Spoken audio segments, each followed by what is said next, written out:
Na parte 1 do volume 18, nós tivemos a preparação dos dois lados para uma nova guerra, nomeada de Guerra Atena. Nós tivemos tanto o segundo Walpurgis, tanto informações sobre as habilidades da série angelical e também sobre o que aconteceu com a Cagalli. E também descobrimos um pouco sobre seu passado. E agora nessa parte 2, a gente vai ver o fim da preparação dos dois lados para a Guerra Atena e também o início dessa guerra. Só que antes de começar esse resumo, eu só quero pedir uma coisa para vocês que eu não costumo pedir nos resumos. Eu quero que, por favor, se você for novo no canal, cara, e tu gosta de ver os resumos, e sempre que tu quiser acompanhar, sempre que sai um resumo novo, cara, por favor, se inscreve aí no canal e também ativa o sininho pra sempre receber, caso uma hora eu poste outra parte do resumo. E também deixa o like, cara, porque o like, ele ajuda demais. Então, eu só queria pedir isso mesmo. Então agora, chega de enrolação e bora começar com a parte 2 do resumo do volume 18 da Light Novel de Tensei Shitara Slime, da Taken. Cagalli, quando finalmente acordou, ela viu que Feldoi e os outros trouxeram Velzado de volta,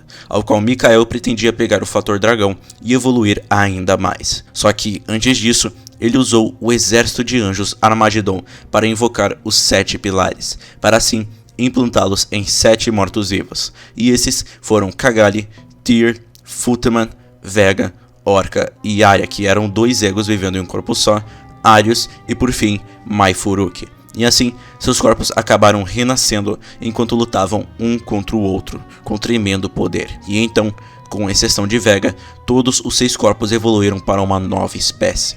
E essa espécie se chama Jotun. E junto dessa evolução, Cagalli conseguiu a habilidade final, Rei da Dominação Melquisedeque. Uma habilidade que ostentava uma performance assustadora, que podia instantaneamente analisar qualquer habilidade e colocá-la sob controle. E assim, com o nascimento de uma nova raça, 5 meses se passaram e Mikael finalmente acordou, preparado para iniciar uma nova guerra para cumprir o seu objetivo. Um lindo sino tocou, solene, claro, fazendo cócegas nas cordas do coração, e a porta finalmente se abriu. E assim, Mikael, Feldoi e Velzado saíram, onde depois de aparecerem, começaram a fazer uma reunião estratégica. No comando, Mai se levantou e projetou uma imagem tridimensional de todo o mundo cardinal no centro da mesa redonda, formando uma miniatura da Terra, e no máximo tinham 5 fortalezas do octograma que estão contra eles: a borda do oeste de Dagruel, o centro-oeste de Irúminas, a floresta de Irimuru, o sudeste de Milim e Eldorado, o continente de Lion.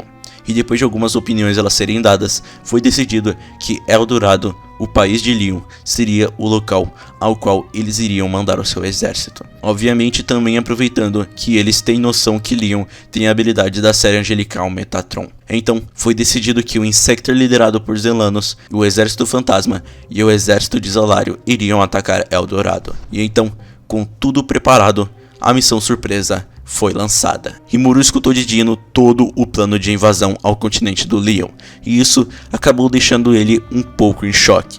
Só que depois de falar para o Dino encontrar logo um jeito de se livrar completamente do controle mental, Rimuru usou o Argus para ver como estava Eldorado.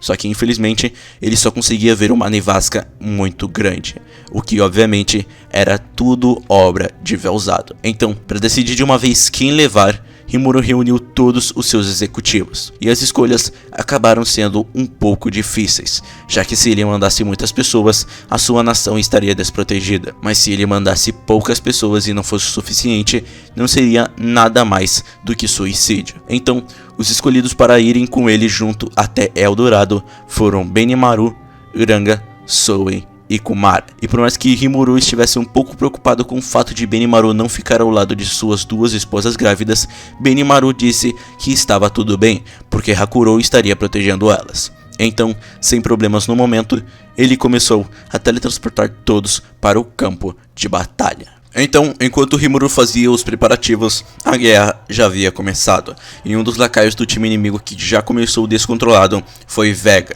que como uma criatura apenas avançou, fazendo Cagalli e Feldoi reclamarem das suas atitudes. Todos do time inimigo que estavam em Eldorado era Feldoi, Velzado, Zalário, Pico, Grácia, Cagalli, Yuki, Tyr, Futman, Vega, Aurelia, Arius e Mai Furuki, totalizando no máximo 13 membros. E durante os pensamentos de Cagalli, foi possível ver que desde o início ela nunca quis jurar lealdade a Mikael ou Feldwin, e graças a ela conseguir um certo livre-arbítrio, o objetivo dela é de algum jeito conseguir chegar ao labirinto de Ramírez e ficar ao lado de Rimuru, já que até mesmo ela, que junto de Yuki, que tem o objetivo de dominar o mundo, sabe que os ideais dos loucos de Mikael e Feldwin são algo muito extremo e maluco. Então, na primeira oportunidade que ela tivesse de fugir do controle, ela aproveitaria sem pensar duas vezes. E para tudo sair do jeito que ela deseja, ela logo convocou Laplace, que estava separado dela há muito tempo,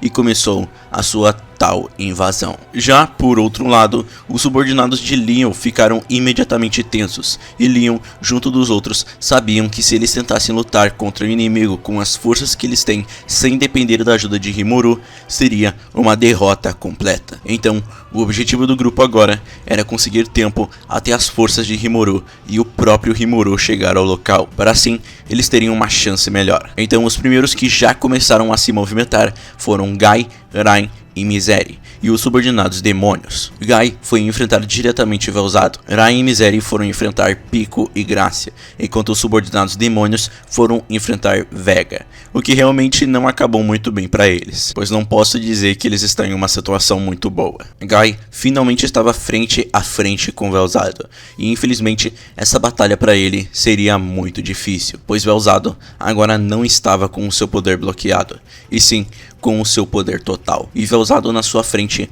parecendo uma maluca, disse que amava muito Guy, e por esse motivo que eles deveriam se matar ou se amar mais. O valor de existência do Guy era de 40 milhões, só que Velzado tinha o dobro que Guy tinha, o que já mostrava que era melhor ficar com um pé atrás. Só que durante os seus pensamentos, Guy conseguiu perceber uma coisa. Ele conseguiu perceber de que Velzado não estava sendo controlada. Não, ela estava sendo controlada, só que ela foi controlada sem resistir, o que significava que tudo estava de acordo com o desejo dela, um desejo que foi reprimido por muitos anos, e graças a Feldwin acabou sendo desencadeado, o que significava que esse relacionamento não iria melhorar até que Velzado fosse convencido, e o único jeito de convencê-la era Guy ficar com ela até que ela ficasse satisfeita. Então, enquanto reclamava disso, Guy zombou destemidamente, e então ele infelizmente interceptou Velzado. Já no castelo do Leon, Feldwin e Zalario estão frente a frente com o Diablo, o que já vendo que ele seria um incômodo, Feldwin mandou Zalario lutar contra ele, e assim ele continuou avançando. O Diablo até tentou impedi-lo, mas acabou sendo interrompido por Zalario, o que depois de parar o demônio, usou a habilidade 8 Palmas Escuras, o que criou 8 projéteis de energia separados que voaram em direção a Diablo, onde o próprio, sem muita dificuldade, ficou desviando e tirando sarro do anjo, o chamando de amador e dizendo que a regra básica nas lutas é focar em como lutar sem se cansar, o que com sucesso conseguiu fazer Zalario começar a ficar irritado. O Diablo tinha um valor de existência de 6.666.666, enquanto o Zalario tinha o valor de existência de 20 milhões, o que já mostrava que Diablo não poderia baixar a guarda em nenhum momento. Então, a batalha entre o anjo e o demônio havia finalmente começado de verdade. Leon, que estava sentado no seu trono e junto de seus 2 soldados, estava frustrado por não poder ajudar em batalha, já que se ele fizesse qualquer movimento brusco ou desnecessário, ele poderia acabar sendo controlado. Só que para sua infelicidade, a grande porta que dava para a sala de audiência se espatifou em pedaços, espalhando detritos como poeira. E dessa poeira saíram os intrusos, com eles sendo Laplace, Tyr, Footman, Yuki e também Cagalli, ao qual logo pergunta para Leon se ele se lembra dela, o que ela logo desiste porque ela sabe que ela está completamente diferente de antes. E depois dos invasores chegarem, Leon começou a pensar se ele agia ou não, porém ele não teve tempo para pensar direito, e logo entrou em batalha junto de seus 2 soldados. Ele estava lutando contra Cagalli e Laplace, enquanto seus 2 soldados estavam lutando com Tyr e Footman. Porém, Enquanto a luta se desenrolava, Leon conseguiu escutar uma voz na sua cabeça, e essa voz era de Cagalli, que estava mandando informações criptografadas para Laplace, para depois assim ele poder retransmitir a mensagem para o Leon. E nessa mensagem, Cagalli perguntou para Leon se ele não tinha nenhum tipo de passagem de conexão em caso de emergência para eles chegarem até o labirinto. E por incrível que pareça, Leon estava começando a cooperar, pois por mais que fosse difícil de acreditar, ele olhou para os seus subordinados que estavam ilesos, sendo que, na verdade, eles poderiam ter sido mortos por Tyr e Footman há muito tempo, e só isso foi o suficiente para conseguir a confiança de Leon.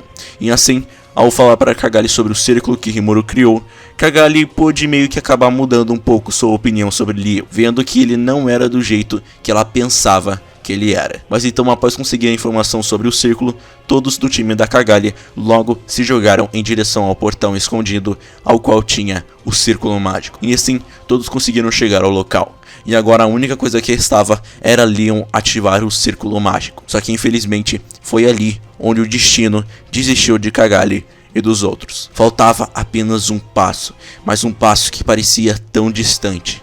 Naquele momento, Feldway emergiu da porta quebrada que levava à sala de audiência, e assim ele gritou de raiva, sabendo que o seu plano havia falhado. E então, sem intenção de deixar os traidores fugirem, ele usou a dominação suprema sobre quase todos do local, e com sucesso, ele conseguiu dessa vez controle sobre eles, ou pelo menos era isso que ele pensava ter conseguido. Para a surpresa de alguns, Laplace foi o único dos palhaços que não estava sendo controlado pela habilidade. Fora também que a própria Cagalli não estava conseguindo controlar, onde a própria responde que Laplace era especial e por isso o controle não funcionou. Então, com uma voz fria, Cagalli disse que Laplace não seria mais útil. Então, para se livrar do incômodo, Cagalli lançou um raio dourado em direção de Laplace, e quando Laplace estava prestes a desistir, uma figura apareceu, e então o empurrou. A pessoa então acendeu o destrutivo raio dourado com sua espada. Então, ao ver a figura, Laplace perguntou quem ela era. Eu não tenho tempo para formalidades, mas eu vou te dizer de qualquer maneira. Eu sou a Sylvie. Eu sou uma ajudante muito forte. Então, não se preocupe e deixe isso comigo. Ela era uma linda mulher com longos cabelos prateados e esverdeados trançados. E também a ajuda ao qual Leon tinha pedido para Elmésia contatar e conseguir ajuda. E bem, aqui está a ajuda. Mal sabendo Laplace que a mulher na sua frente era a sua antiga esposa. Mas voltando à realidade, a batalha acabou recomeçando. Sylvia começou a lutar contra Leon. Os dois soldados tiveram sua revanche contra Tyr e Footman, enquanto Cagalli e Yuki lutam contra Laplace, que logo começou a usar desesperadamente suas duas habilidades. A habilidade Falsificador, uma habilidade que interfere nas percepções do oponente, e também a habilidade Visão do Futuro, uma habilidade que permite ver alguns segundos do futuro, o que junto dessas duas habilidades tornaria ele um oponente muito forte. Porém, mesmo com essas habilidades muito boas, lutar contra o Yuki, que tem uma força física muito grande, que ainda tem a anti-skill, e também a Cagalli, estava sendo um baita problema para ele. Então, com a intenção de tentar libertar Yuki do controle, Laplace começou a falar para Yuki sobre o seu objetivo de dominar o mundo, só que Yuki infelizmente apenas respondeu de que isso era ridículo. Só que durante a batalha, Laplace conseguiu perceber que um certo ataque do Yuki parecia pesado, só que também o acerto foi um pouco errado. E quando ele viu aquilo, Laplace pôde se lembrar de um tal de padrão de vibrações fracas que ele sentia sempre que aparava um punho ou bloqueava, ao qual essa vibração estava criptografada para que mais ninguém pudesse decifrá-la. E quando Laplace menos percebeu, ele descobriu que Yuki não estava sob o controle de Mikael ou de Feldway. E então, ao descobrir tudo e juntar forças de volta com o seu chefe, Laplace foi até Cagalli e em seguida a agarrou. E aproveitando a oportunidade, Yuki usa o roubo de habilidade da habilidade final Rei da Ganância Mamon. E assim, ele rouba a habilidade final de Cagalli, conseguindo tirar ela, Tyr e Footman do controle mental. Assim, conseguindo de volta os seus aliados. Já a Sylvia, que estava lutando contra Leon, não estava em uma situação muito fácil, já que Leon estava usando a habilidade Rei da Pureza Metatron, e ao controlar essa habilidade, ele implantou partículas espirituais ao redor do seu corpo e espada, transformando-se em uma encarnação da destruição, desintegrando tudo o que ele tocava. Só que a Sylvia também não estava para trás. Ela tinha a sua habilidade final, Rei do Trovão, uma habilidade ao qual possibilitava controlar relâmpagos, o que conseguia fazer Sylvia transformar o seu corpo em um raio, permitindo atacar em velocidades divinas. E durante esse confronto entre os dois, Sylvia tentou várias vezes com vários diálogos tentar trazer o Leon de volta, até mesmo colocando a Chloe no meio, ou até mesmo falando da bondade do Leon e a dificuldade dele de se comunicar com os outros. E por mais que o Leon em alguns momentos tivesse hesitado e talvez tenha caído no papo, infelizmente isso não aconteceu. E então ela teve que continuar com a batalha contra o seu pupilo. E sim, o Leon é o pupilo da Sylvia. Feldway, que estava apenas parado vendo tudo acontecer, quando viu que Cagalli não estava mais sob o seu controle, ele ficou completamente confuso, já que por dezenas de anos nada nunca deu errado com seus planos. Só que ultimamente tudo estava desmoronando, e tudo começou quando o corno acabou morrendo. E aí depois Valgrind, que deveria ter sido banida para o outro lado do mundo. E agora, de algum jeito, Yuki ele conseguiu se livrar do controle mental. E com uma voz que parecia vir das profundezas do inferno, ele perguntou a Yuki como foi que ele se livrou do controle mental. E assim o Yuki respondeu que ele substituiu a dominação suprema pelo ego da habilidade final, Rei da Ganância. E isso acabou fazendo com que ele pudesse se libertar do controle mental. E assim, depois de ouvir aquilo, Feldway pôde ver que Yuki deveria ser eliminado, porque se ele fosse solto, ele se tornaria um oponente muito perigoso, já que só nesse momento ele já se demonstrou ser bastante inteligente, ele nem queria saber o que poderia acontecer no futuro. E foi exatamente por isso que ele decidiu revelar a sua mão oculta. Mate a criança, acorde, já riu. Yuki, ao ouvir aquelas palavras, não conseguiu ler as intenções delas, já que ele viu que o Leon estava muito ocupado com Sylvia, e por isso ele não conseguiu cumprir a ordem. Então ele acabou ficando muito confuso do que estava acontecendo. Só que depois ele começou a sentir uma dor ardente no peito. Ele acabou tossindo sangue, e quando olhou para o peito, ele viu um braço horrível crescendo fora dele. E depois disso, a voz finalmente alcançou seus ouvidos. Então você me chamou, Feldway. Tenho uma dívida com você. Mas não é bom ser tratado assim o tempo todo. A pessoa responsável por ter ultrapassado o peito de Yuki era Footman, que por algum motivo, ao escutar as palavras de Feldway, perfurou o peito de Yuki sem pensar duas vezes. E também começou a agir como uma pessoa totalmente diferente, como se ele não fosse mais o Footman. Mas é exatamente por isso, até porque aquele não era mais o Footman, e sim, aquele era o grande mago Jarril, o responsável por ter feito a vida de Cagalli um inferno, e também por tentar fazer de Melim seu fantoche. E naquele momento, a ressurreição deste ser seria um dos piores males já feitos. E este era o trunfo de Feldway. O que acontece é que depois do ataque de raiva de Melim após seu dragão ter sido morto, Feldway procurou Jarril, que havia perdido seu corpo e se tornado uma alma errante. E então, ao conseguir encontrá-lo, Feldway pegou a alma dele e logo, vários anos depois, implantou a alma em Footman. E aos poucos, Jarril tem conseguido invadir o corpo de Footman. E finalmente, quando Feldway acabou o chamando, ele finalmente conseguiu tomar o controle do corpo totalmente. E então, agora com total controle do corpo e com ordem de matar os inimigos, Jarril, que recebeu a habilidade final, Rei da Caridade Hagel, ao qual Mikael roubou de Valgrind, e possuindo-o como habilidade final, Rei das Chamas Agni, logo deixou o seu corpo ser consumido pelas chamas, e logo liberou o seu poder vicioso, o que com todo aquele poder fez com que sua máscara derretesse e mostrasse a sua cara feia e distorcida. Ao ver o ataque sendo dirigido aos seus aliados, Laplace, para poder desviar a bola de fogo, lançou uma bala mágica. Só que o ataque era tão poderoso que a bala mágica apenas foi engolida pelo fogo. Então, o fogo inchou e logo iria engolir Cagalli, Tear e Yuki. Só que antes que isso acontecesse, Yuki finalmente se levantou do golpe que ele acabou levando e então usou a anti-skill, assim conseguindo diminuir as chamas. Então, ao ver a situação que estava, Yuki conseguiu perceber que essa era a situação mais desfavorável possível para eles. Afinal, o Laplace tinha um valor de existência de um pouco mais de 1 milhão. Ele tinha 2 milhões de EP. A Tear tinha 2,4 milhões de EP e já Cagalli tinha 4 milhões de EP junto de um equipamento, sendo a pessoa do grupo que tem o maior valor de existência. O problema é que, para a infelicidade deles, Jahil, depois de tomar conta do corpo de Footman, tinha o valor de existência de 14 milhões, o que mostrava que a diferença de força era muito grande. E mesmo sendo um gênio, Yuki ficou muito frustrado consigo mesmo por não conseguir pensar em uma resposta que pudesse ajudá-lo nessa situação. Só que, durante seus pensamentos, ele se lembrou de alguém. Na verdade, ele se lembrou de um slime, que parecia ser a personificação da irracionalidade. E então, tirando sarro, Yuki diz que achava que Jahil era alguém poderoso, só que havia alguém muito mais assustador do que ele.